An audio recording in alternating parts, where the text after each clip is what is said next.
En los comienzos de la civilización sumeria, la escritura se hacía con una simple varilla, dibujando los objetos de los que se quería hacer mención, una forma de palabras ideográficas, o en el caso de las matemáticas, marcando con la varilla de costado haciendo una línea o con la varilla de frente haciendo una marca o un punto. Así tenemos que una cuña pequeña puesta de costado indica un 1, pero puesta de frente indica un 10. Una cuña grande puesta de costado indica un 60. Y una cuña grande y un punto indica un 600. Y un punto grande indica un 3600, 60 por 60.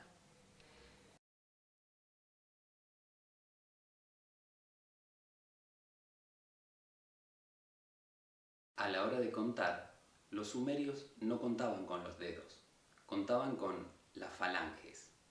Así, cuando tenían que contar 1, señalaban la primer falange, 2, la segunda falange del meñique, 3, 4, 5, 6, 7, 8, 9, 10, 11, 12.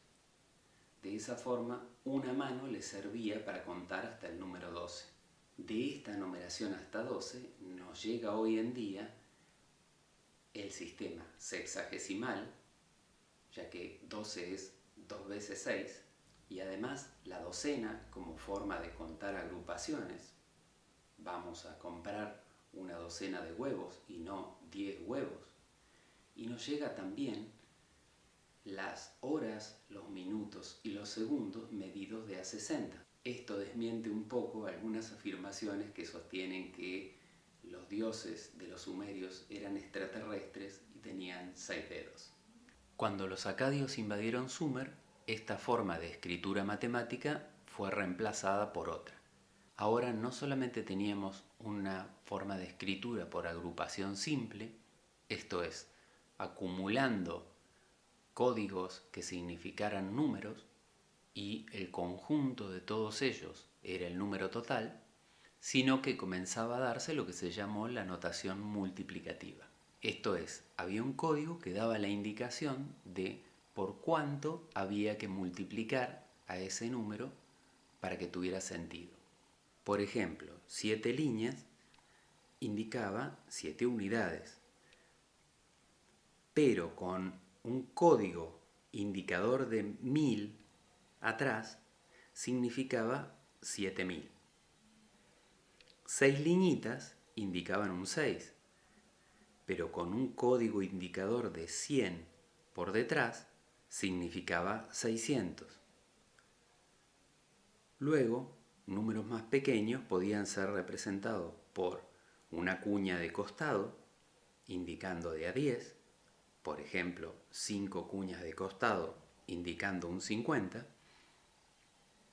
o varillas puestas de costado indicando líneas, por ejemplo, 9 líneas que equivalen a un 9. Si miramos todo el número completo, esto significará 7659.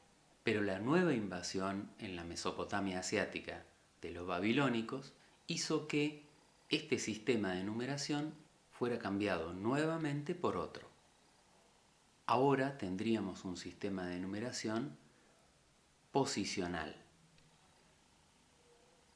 Los sistemas de numeración posicional tienen una característica muy especial, y es, cada número tiene un valor en función a la posición que adoptan dentro de la cifra.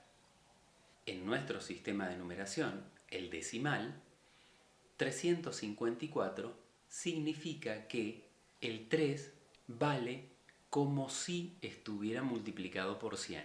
El 5 vale como si estuviera multiplicado por 10. Y el 4 vale como si no estuviera multiplicado por nada o como si estuviera multiplicado por 1. Si lo sistematizamos un poco más a nuestro sistema decimal, veremos que el 3 que estaba multiplicado por 100 equivale a decir 3 por 10 a la 2, ya que 10 al cuadrado es lo mismo que 100. 5 por 10 es lo mismo que decir 5 por 10 a la 1. 4 por 1 equivale a decir 4 por 10 a la 0. Así, el número 354 en realidad es una forma de escribir que el 3 en esa posición equivale a estar multiplicado por 10 a la 2, el 5 por 10 a la 1 y el 4 por 10 a la 0. Esto se conoce como notación decimal. Pero, ¿qué pasa con la notación babilónica? Para el pueblo babilónico, escribir 348 equivalía a decir que el 3 en esa posición estaba multiplicado por 60 a la 2, el 4 estaba multiplicado por 60 a la 1 y el 8 por 60 a la 0. Su notación era en base 60 o también conocida como sexagesimal. Esto es, el 3 está siendo multiplicado por 3600, el 4 por 60 y el 8 por 1. Así, si sacamos las cuentas, obtendremos 10.800, 240 más 8.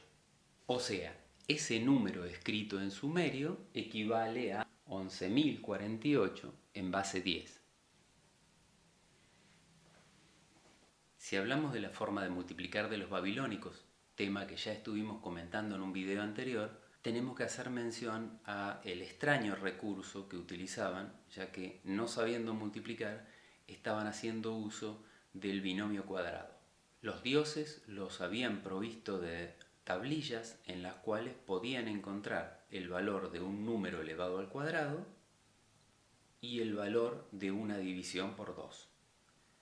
De tal forma que, si por ejemplo quisiéramos multiplicar 5 por 6, esto es, el 5 es el A y el 6 el B, tendríamos que ir a buscar a estas tablas el valor de 5 más 6, o sea, 11 elevado al cuadrado, el valor de 5 elevado al cuadrado, el valor de 6 elevado al cuadrado.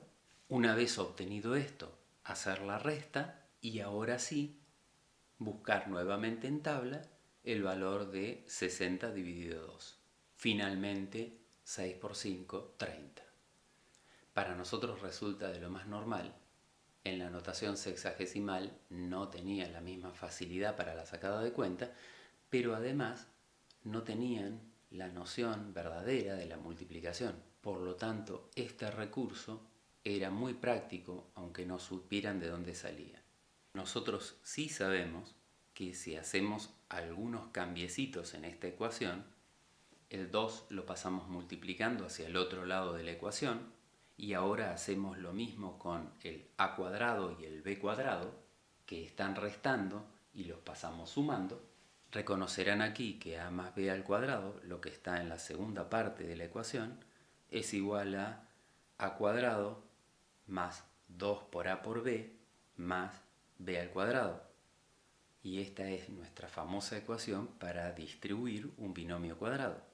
Recién observamos cómo pasar el 348, que estaba escrito en base 60, la notación babilónica, a base 10, la notación decimal que usamos en la actualidad. Para eso habíamos multiplicado el 3 por el 60 al cuadrado, el 4 por el 60 a la primera y el 8 por el 60 a la 0. Así habíamos convertido los 348 de base numérica 60, el número babilónico, en 11.048 en base 10, un número escrito en nuestro sistema de unidades. ¿Qué pasa si queremos convertir el número al revés? Pasar de un sistema decimal a un sistema babilónico. Pues aplicamos el mismo criterio. Si antes habíamos multiplicado por 60 a la 0, por 60 a la 1 y por 60 a la 2, ahora vamos a hacer el proceso inverso. dividir por 60 a la 0. Bueno, no tiene sentido dividir por 60 a la 0 porque 60 a la 0 es 1. Dividir por 1 nos daría de nuevo el mismo número. Dividamos entonces por 60 a la 1. En esta división nos queda un resto de 8 y el resultado de la división es 184. Bien, ya hemos obtenido el valor 8, que es el resto que nos quedó en valores unitarios. Ahora tenemos 184 en valores sexagesimales, o sea, es un número 184 ya obtenido por 10 a la 1, pero 184 es un número que cabe algunas veces en 60 a la 2. Entonces, volvamos a hacer la misma operación que recién. Dividamos el 184 dividido 60. Hemos obtenido un resto 4, esto es, hay 4 unidades que están en los valores de a 60 a la 1 y hay 3 unidades que están en la 60 a la 2. Reescribamos esto en forma ordenada. 348. El 8 fue el resto de un número que estaba en 60 a la 0. Por lo tanto, ese 8 pertenecía a los números donde 60 estaba a la 0. Cuando dividimos por 60, el valor que obtuvimos como resultado, el 184, ya estaba dividido por 60 a la 1. Y eso significa que el resto del 184, el 4, era un número elevado a la 60 a la 1. Cuando volvimos a dividir por 60, obtuvimos un 3. Este 3 ya era dividido por 60, o sea, por 60 a la 2. Y el resto, 0,4, el 4, todavía quedaba en los que no habían sido divididos por 60, dentro de los números de 60 a la 1. Por lo tanto, todo lo que fue quedando como resto de la división por 60 a la 0, que no la hicimos porque no tenía sentido, 60 a la 1, primera división por 60, y 60 a la 2, segunda división por 60, fueron el 3, el 4 y el 8, que posicionamos en función de a qué potencia están elevados. Repitamos el método con otro número. 591 en base 10, en nuestra base numérica, vamos a convertirlo a base 60. Divido entonces por 60. De la división se obtiene un resto 41 y un resultado 9.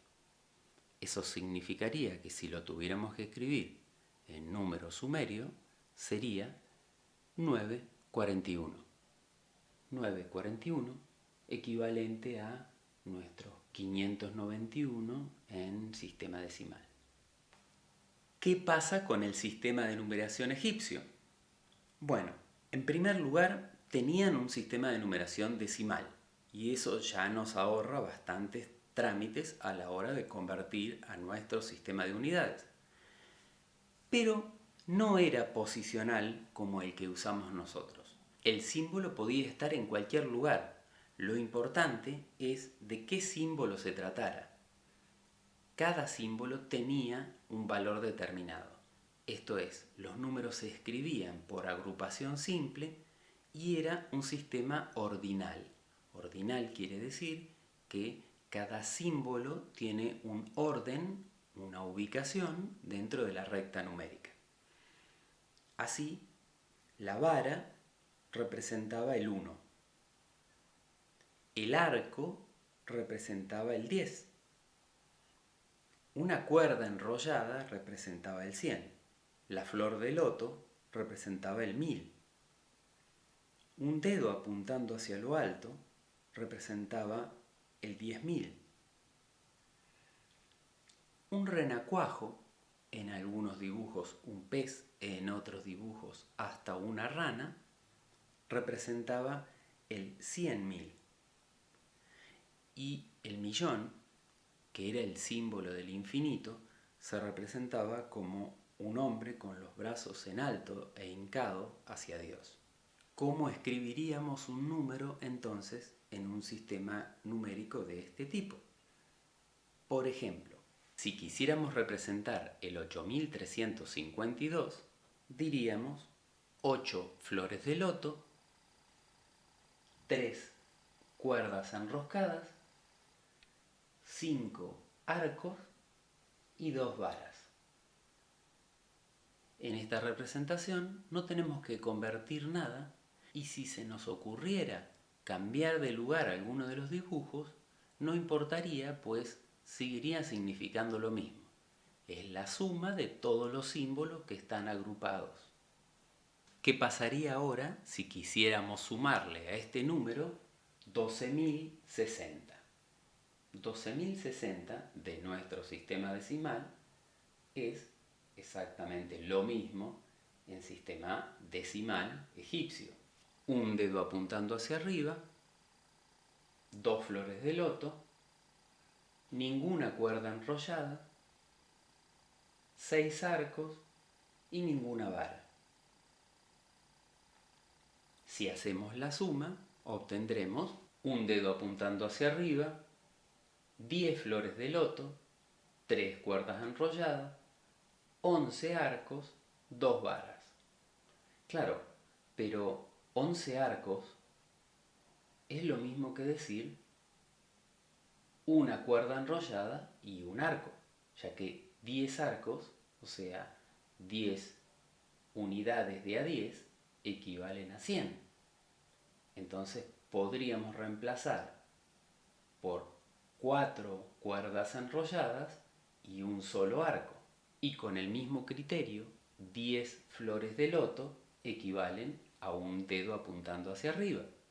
Por lo tanto, podríamos quitar las 10 flores de loto y dibujar un dedo más. Así, el resultado de la suma es 2 dedos apuntando hacia arriba, 0 flores de loto, 4 cuerdas enrolladas, un arco y 2 varas. El resultado de la cuenta es 20.412.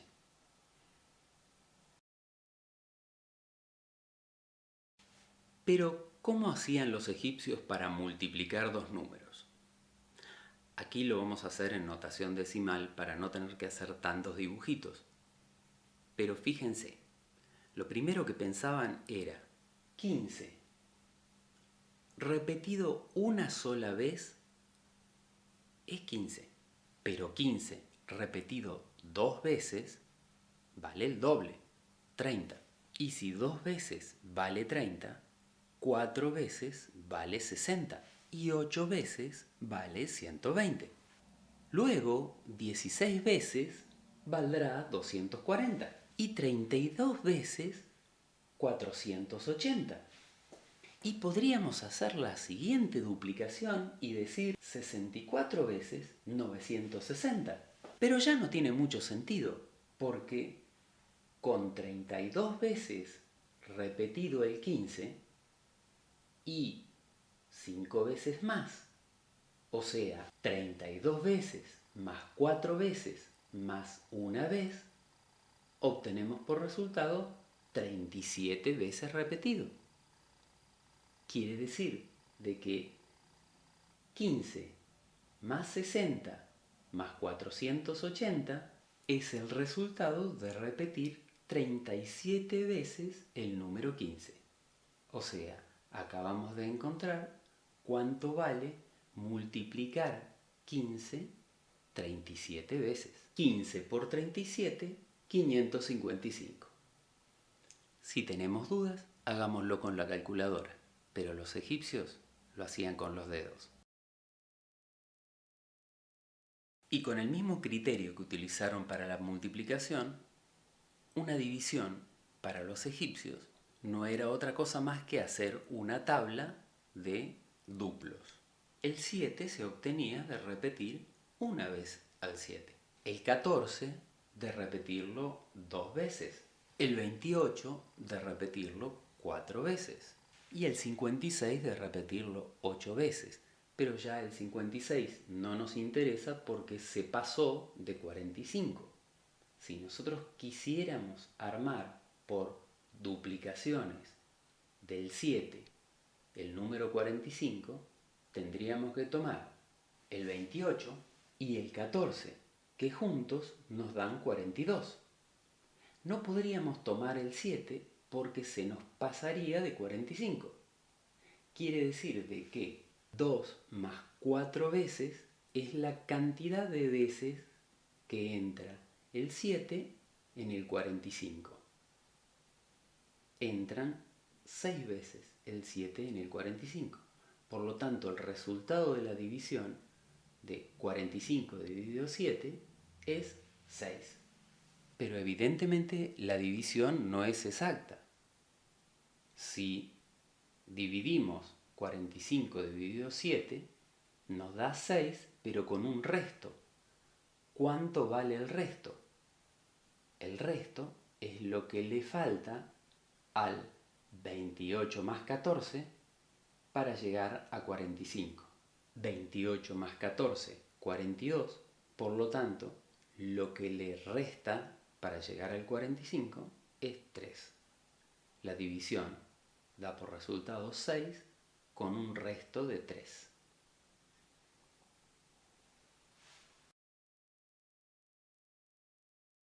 En el caso de la numeración griega tenemos que distinguir dos etapas. Una que corresponde hacia los años 600 a.C., que es conocida como ático o herodiano y corresponde a antes de la llegada de los jónicos.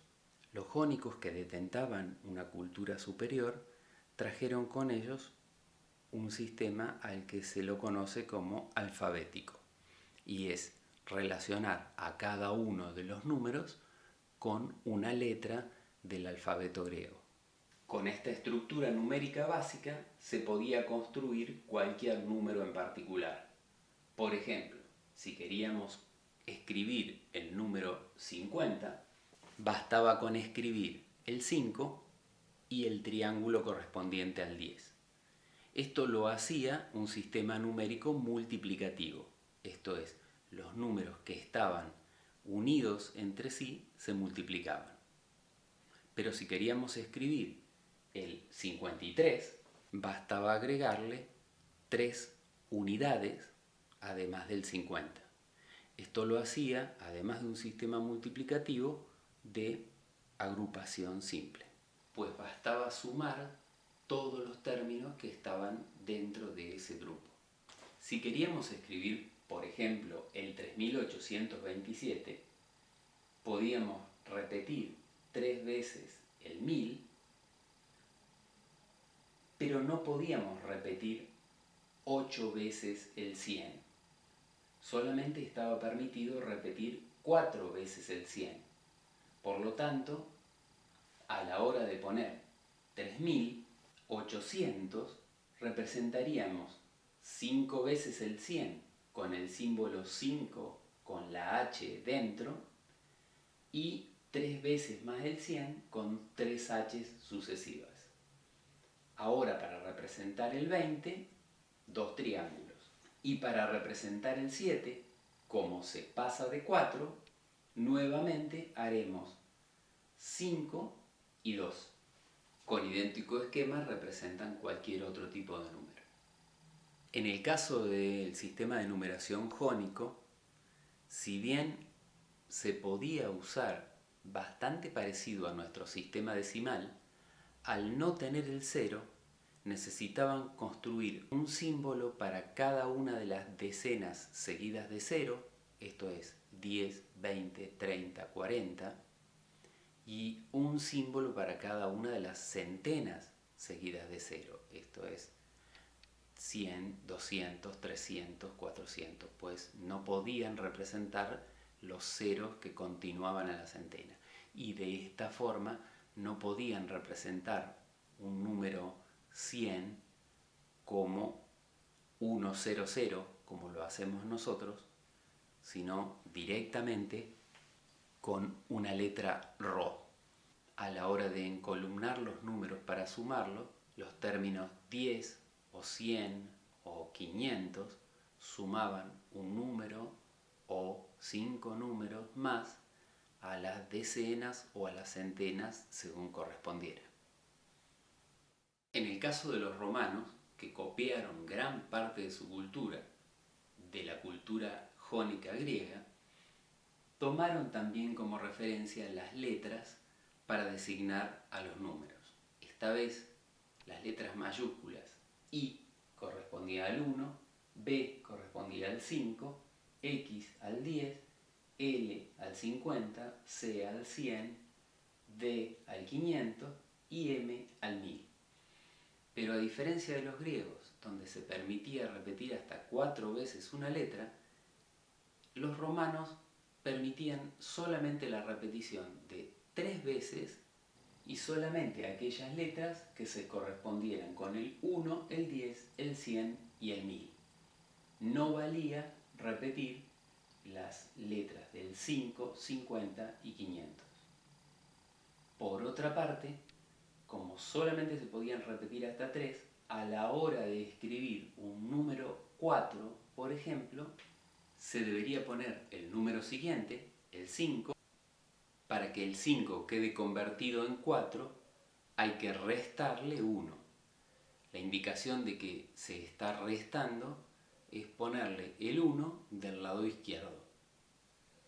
Así, si quisiéramos escribir el 342, escribiríamos 3 de 100, 4 de a 10, pero como está prohibido escribir 4 de a 10 dentro de esta nomenclatura, pondremos un 50 menos 10. El 50, la L, con un 10 del lado izquierdo para que esté restando. Y ahora nos falta poner 2. Si quisiéramos ahora escribir el número 412, la regla diría 4 veces 100, pero no se puede, por lo tanto hay que poner un 500 menos 100. Recordamos el 100 restando del lado izquierdo. Ahora un 10 y un 2.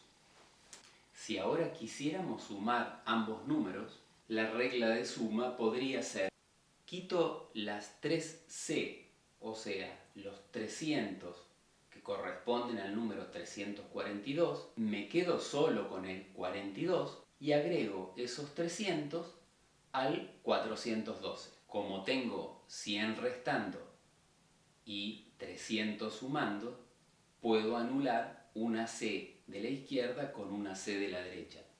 Ahora quitaremos el 40 al 42 que nos queda del lado izquierdo y lo agrego del lado derecho. Nuevamente tengo una X del lado izquierdo y una X del lado derecho de la L del 50, por lo que se pueden anular, una restando y una sumando. Nos queda ahora solamente pasar el 2 del lado izquierdo al lado derecho. Pero como no está permitido escribir 4 unos seguidos, reemplazaremos los 4 unos por la forma correcta de escribir un 4. Y hemos terminado de hacer la suma. En el sistema de numeración maya hay solamente 3 símbolos. El punto, que equivale a un 1, la línea, que equivale a 5, y el caracol, que equivale a 0. Este sistema de numeración es el más parecido a nuestro sistema de numeración decimal. Por primera vez nos encontramos con la existencia del 0 como número y la forma de escritura será posicional igual que la nuestra. La única diferencia que tenemos con el sistema maya es que nuestro sistema es en base 10 y el sistema maya es en base 20. Veamos cómo escribimos un número en maya. Si queremos escribir el número 9187, recordemos que este número está en base 20, Los mayas comenzarían por escribir en forma vertical, primero el 9, después el 18 y por último el 7. El 9 se representaría con un número 5 y 4 número 1. El 18 con 3 números 5 y 3 números 1. Si observamos, cada uno de los números es de agrupación simple, pero el sistema de escritura es posicional. Por último, el 7, que será un número 5 y 2 números 1. De esta forma queda escrito el número 9, 18, 7 en base 20. Pero, ¿cuánto representa en nuestro sistema decimal? 9, 18, 7 en base 20 equivale a decir que el 9 está multiplicado por 20 a la 2, el 18 por 20 a la 1 y el 7 por 20 a la 0. Como 20 al cuadrado es 400, 9 por 20 al cuadrado va a ser igual a 3600. 18 por 20 a la 1, 360. Y 7 por 20 a la 0, recordemos que cualquier número elevado a la 0 es 1, 7 por 1, 7. El resultado total, 3967. Esto significa que un número maya 9, 18, 7 en base 20 es igual a 3967 en base 10. Este procedimiento es el mismo que habíamos realizado con la numeración babilónica. Idénticamente, si queremos convertir el 3967 de sistema decimal en sistema vigesimal, como es el de los mayas, tendríamos que dividir el 3967 por 20, ver cuánto nos queda de resto, volver a dividir por 20, ver cuánto nos queda de resto. La misma metodología que usamos para la conversión de números babilónicos a decimal y de decimal a babilónico. ¿Cómo multiplicaban los mayas? El sistema con el que multiplicaban los mayas también lo podemos usar nosotros en nuestro sistema decimal, porque al ser sistemas compatibles, porque son posicionales, podemos usar el mismo recurso. Para multiplicar, por ejemplo, 24 por 32, usemos esta técnica. Vamos a representar con líneas verticales, en primer lugar, el 2 y en segundo lugar, el 4. Ahora representemos con líneas horizontales, en primer lugar el 3 y en segundo lugar el 2. De esta forma hemos cruzado 3 líneas horizontales en la parte superior y 2 líneas horizontales en la parte inferior con 2 líneas verticales en la parte izquierda y 4 líneas verticales en la parte derecha. Si observamos, en la parte superior izquierda se están intersectando decenas con decenas, el 2 con el 3. Por lo tanto, el resultado de decenas multiplicadas por decenas nos va a dar centenas. 10 por 10, 100. En la parte inferior derecha se intersectan unidades con unidades, por lo tanto nos va a dar unidades. Se intersectan el 2 con el 4. En las otras dos esquinas se intersectan unidades con decenas, por lo tanto nos va a dar en decenas. Si contamos todos los puntos en que hay intersecciones, obtendremos 6 centenas, 16 decenas y 8 unidades. Las 16 decenas vamos a convertirlas en 6 decenas y una centena. Y el resultado final de multiplicar 24 por 32 es 768.